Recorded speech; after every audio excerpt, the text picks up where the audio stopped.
A ka bërë Partia Demokratike pazaret e saj me qeverinë që vëmendja të vazhdojë të jetë tek problemet e brendshme për të ardhur në ndihmë në situatat jo fort komforte në të cilat partia po kalon?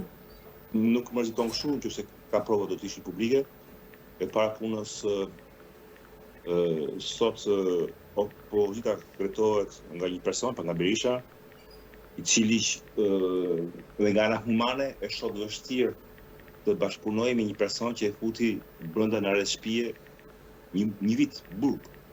Jo vetëm të, por futi në arrest shtëpie mbi një vit edhe babain e niprave dhe mbesave të tij, flas për Maltezin. Po të vijemi vetë sot në situatën e Berishës, një person që të ma bëtë një gjë të tillë, si mund të bëja unë me atë person sot një marrëveshje. E them sinqerisht, ka pa që marrëveshje midis Ramës dhe Berishës dhe Ramës, sa mund të ketë marrëveshje midis Netanyahut dhe regjimit të Mullavit në Iran. Shumë më shumë urrëtie se sa marrëveshje. Pastaj sigurisht që teori komplotistë do kesh kudo dhe s'mund t'i ndalosh